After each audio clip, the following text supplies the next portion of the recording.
Welcome to Ben and I's bedroom and to our very badly colour-coordinated bookshelf, which I'm going to be packing up today.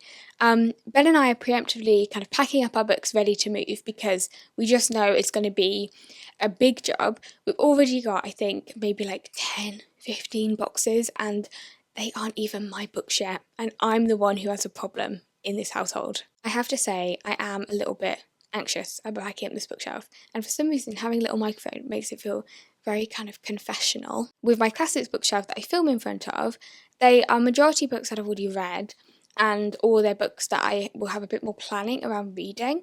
It won't just be like a random book I pick up off the shelf on a particular day.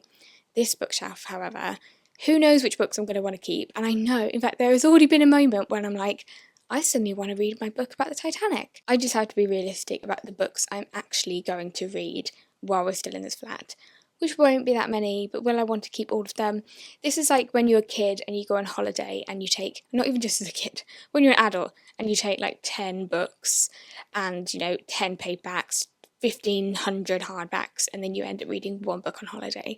That was me as a kid, and it's still very much who I am as an adult, even going anywhere, just out of the house, and I'll take about 5 different options. One thing I'm also going to say before I start properly taking the books off shelf is that this is not going to be a bookshelf tour at all, because I already have a bookshelf tour, and even though it's a little out of date, when we move I will do another one, so I'm not going to show you individual books and talk about them. I just thought we'd have a bit of a chat, and I have to be honest, this whole house process, selling the flat, has been very stressful, and it's not even, we don't even have a conclusion now.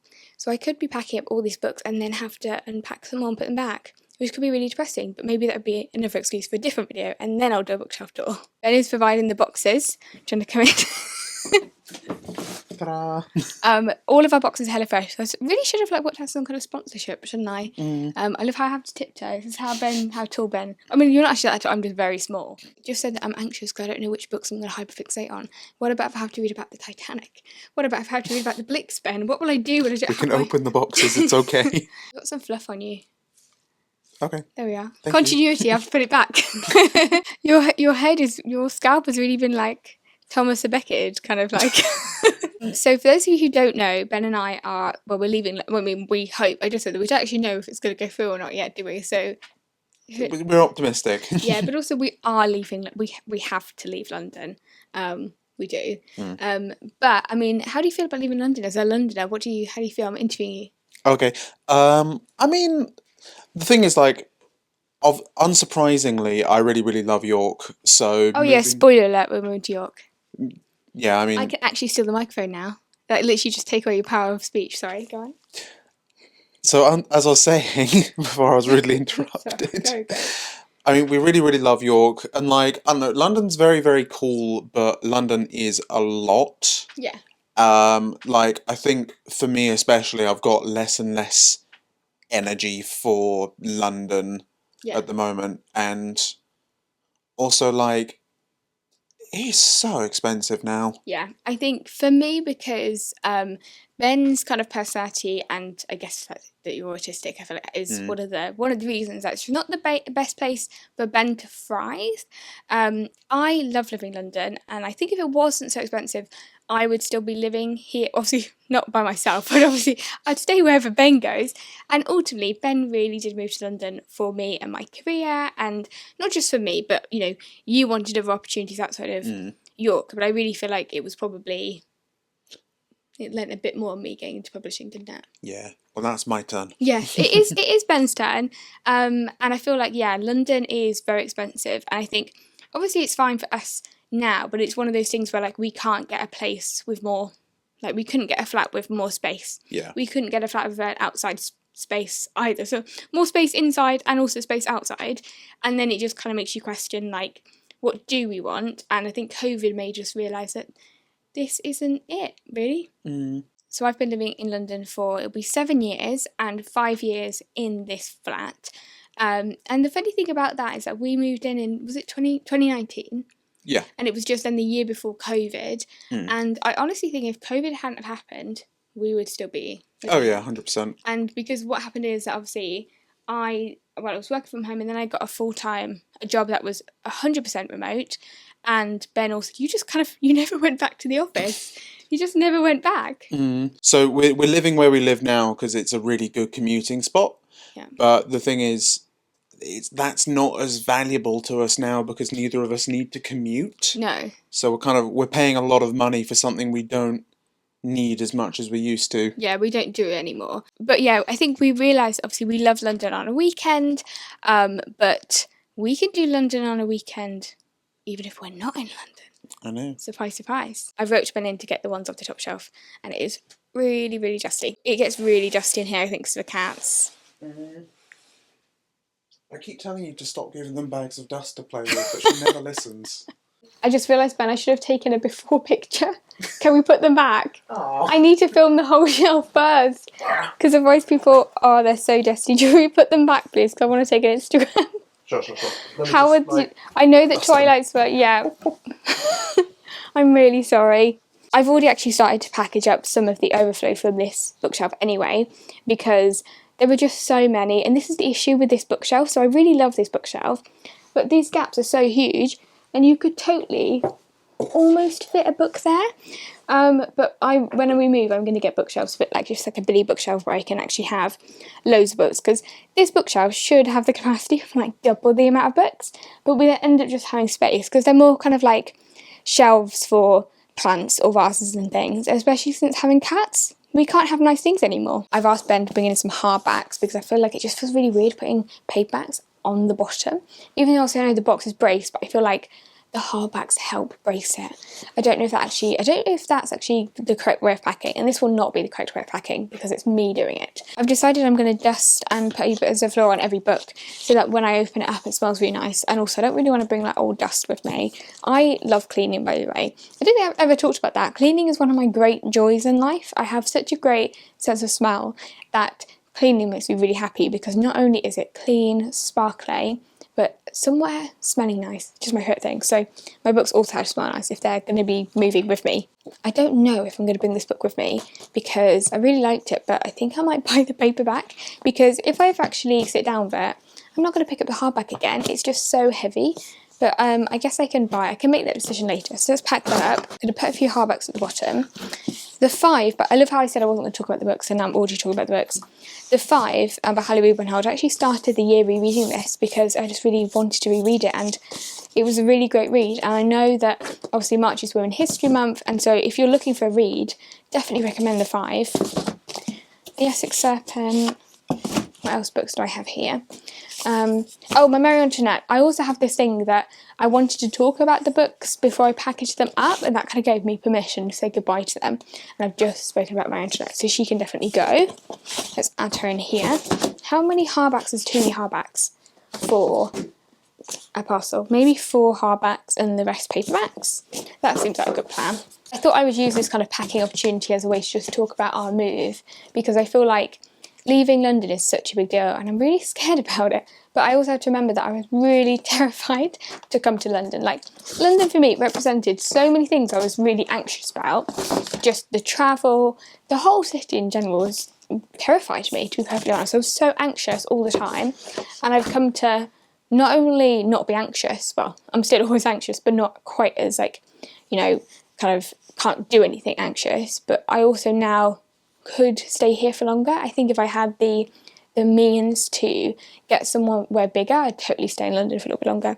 But it's just, I have to be realistic, and I'm really realistic, especially with money. I'm always realistic what I can have, what I can't have, and that just isn't in the cards for me. I can't have that. Okay, perfect. It's almost like a little jigsaw, isn't it, packing? One thing I realised also is just how many books I stole from HarperCollins. I say stole, some of them were just obviously gifted from working there, but also some of them may have been taken by illegal measures. I think they can go there. There is a thing, especially with London, I'm sure it's like this with any major city, that because we were in the Midlands, we were so close to London, people who went to London, lived in London, had made it. They were it just felt so fancy. And I do think there is still rhetoric over being in London and being successful. And so when I kind of was little, everyone in London was just wow. And so when I think about leaving, I'm what will my identity be when I'm not in the city anymore? What would that mean? Have I failed? If I'm leaving London because it hasn't worked out, then have I failed? But then I'm it has worked out.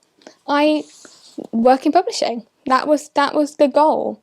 It's been massively successful. It's also weird to me that I've lived in London for longer than I ever lived in York. Like, I can't even get over that. That just feels so bizarre to me, because York is such a part of, like, my sense of self and identity, and I've always associated myself as being, wow, like, York being my home. And I think York was the first place I actually ever felt was my home, like, genuinely. Maybe apart from kind of Newcastle upon Tyne and all of my kind of childhood memories there, but, like, for me it was York. That is, like, my first place that I was like, this is what home feels like. And I feel like London has felt like a home, but it's always felt like a bit of, like, a temporary home. When we moved here, Ben and I always knew that we would one day return to York, but we were, again, thinking that that return would be when we were, like, in our 40s, not in our 30s, which is obviously how it's kind of turned out. I was speaking to Ben about this the other day, and how funny it is that when we actually moved into this flat, the company I work for wasn't even founded.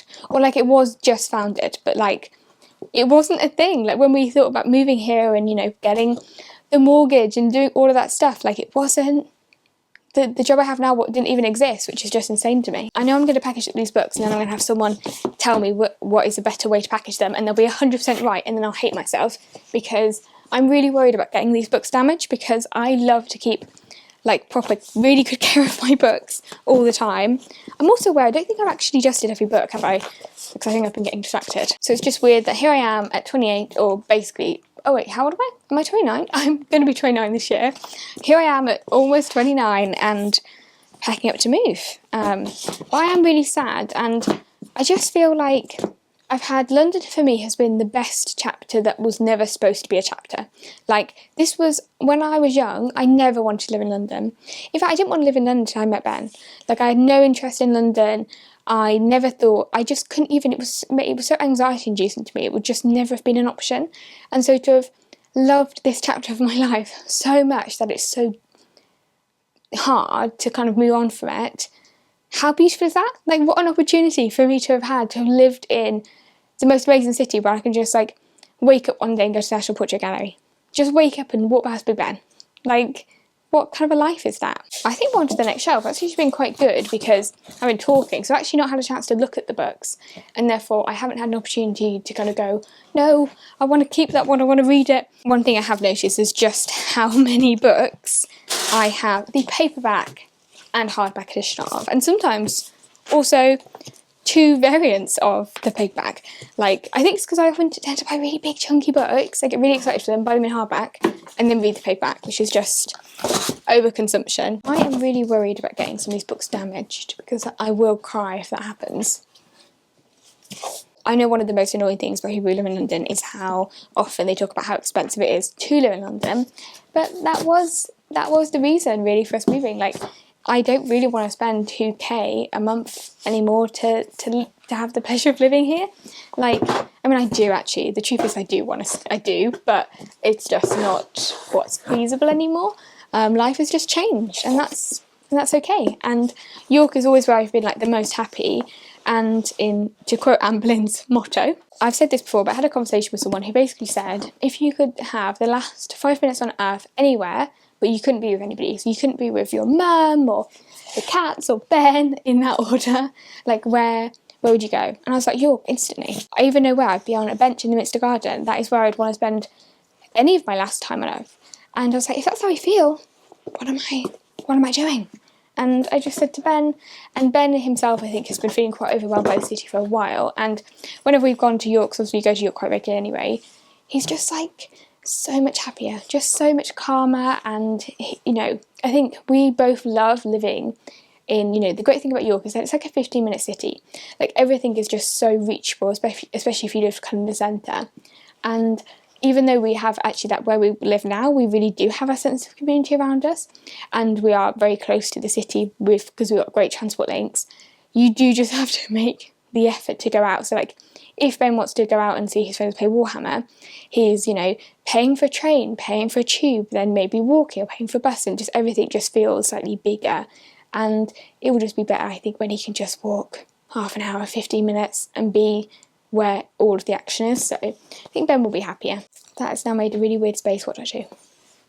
I don't know why I'm looking at you. You can't help me. The thing that I've noticed when you tell people that you're moving out of London, people who live in London slightly panic because so much of our identity is about living in London that when anyone questions that, it's like how there's a thing where people get divorced, who break up, it makes other couples around them go, shit, are we doing the right thing? Are we okay? And I've noticed that a little bit. It's like, I think everyone in London tends to think that London is the best thing in the world. Like, why would you live anywhere else? I can't imagine wanting to live anywhere else but London. And I do kind of get that because I love living here. But it does kind of make them go, ooh, like have a bit of a wobble. Like, why would you choose anywhere else? Because especially because it's so expensive to live here, if you begin to question that, I think it can just, sometimes makes people a bit uneasy, which is quite interesting. Whereas when you tell someone who doesn't live in London, has obviously never wanted to live in London, they're like, oh God, I bet you're so glad to be out of there. It's so dirty. It's really horrible, isn't it? And you're kind of like, no, I really like it. And sometimes I've been in conversations with people where people have said that, like, oh, what an awful place to live. And I'm like sitting next to Ben, who's like from London, and his family, well, majority of his family, still live in London and will probably always live in London. And I'm just there kind of awkwardly going, that's Ben's hometown? Like, I do feel like people will diss on London way more than any other city, I think, because, I guess also because it does think it's the best. You kind of, especially in Britain, you need to humble anything that thinks it's the best. So I kind of get that. That's quite fun. Oh, that was really fun. Sybil's going to die when she sees that we've got this. Oh, she's here. Oh, she heard it. Let's pick her up. Yeah. She doesn't like being picked up, but here she is. Sorry, Sybil. Should get McDonald's soon. Yes, please, I'm hungry. Why don't you grab my phone? You can order it. Sure. Sybil is watching, so they're basically demolishing the whole building next to us, and Sybil has been obsessed with the digger, like the JCB things. And it's not a digger, is it? What do you call it? It's like an earth mover. An earth mover. You put the big scoop on it and it becomes a digger. It's just right now it's got the pincers. Sorry. It's got the T. It looks like a T-Rex at the moment, but Sybil is obsessed with it and she watches it all day, every day, and I really want to get her like a little reflective jacket and a little hat. Well, let's say a reflective jacket. She would hate it. She would hate us. I want my medium fries, by the way, I think. Sure. But I think let's keep in the mozzarella sticks. Yeah, I was going to say, should we just do the order we... Yes, but I would like my own medium fries, and I think we only had one medium fries between us. Yeah. So do two fries, or just my fry. As long as I get my fry. Yeah, sure, I'll just order an extra thing. Thank you, I feel very passionately about the fries. Yeah.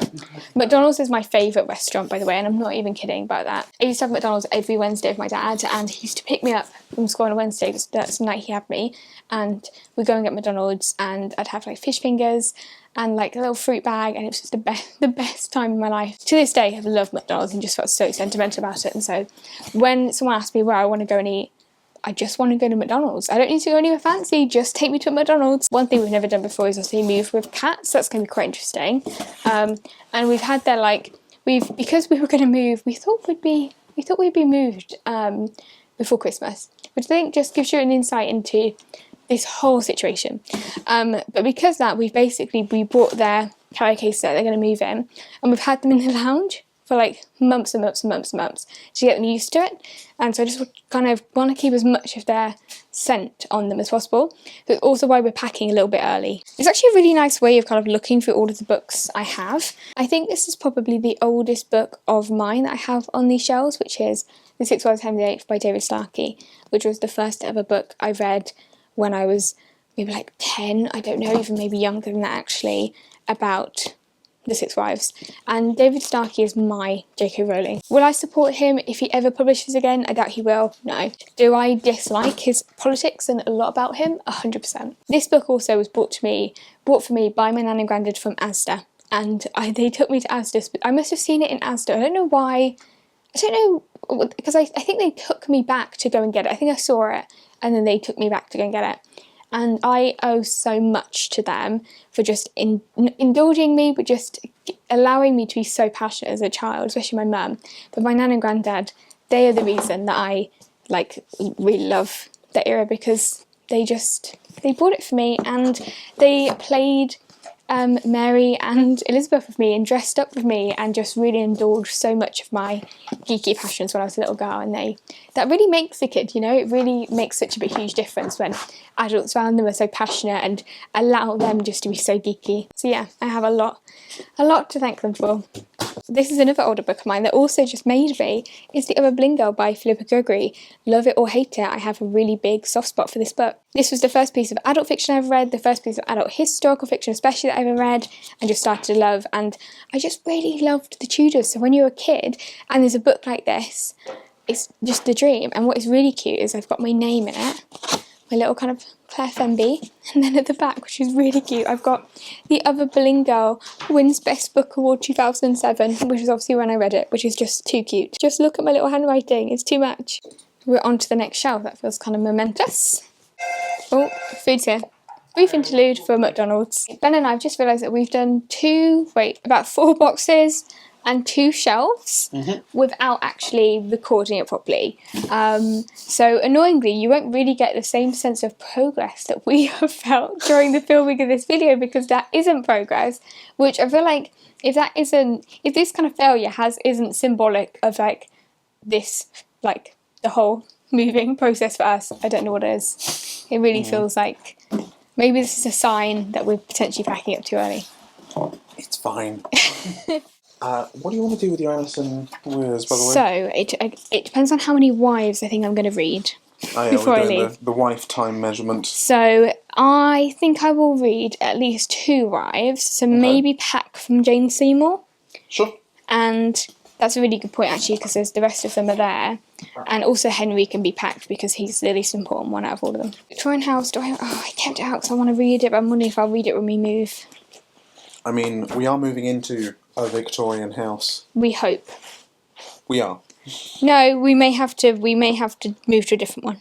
I mean, York has a lot of Victorian houses, so that's true. You know, it'll be we can gamble on it. We're not I don't think you're gonna get a book in there, babe. I know. We're not gonna do a new build because we're in a new build, or we're in an old building, but it then got made into new build flats. So we're not gonna do new build again, are we? No. And I guess it will have to be a Victorian or Edward again. Yeah. The latest it'll be, I guess, like 40s probably, 30s. Okay, perfect. The thing is, there's so many of these books I really associate with like wanting to read them in London, or like they're set in London. So I just don't know if I speed read. No, I can't. I physically can't. I'm such a mood reader, so I'm like, I guess I could keep it out because it's like set in Southern Dales and stuff, and I know I would want to reread it.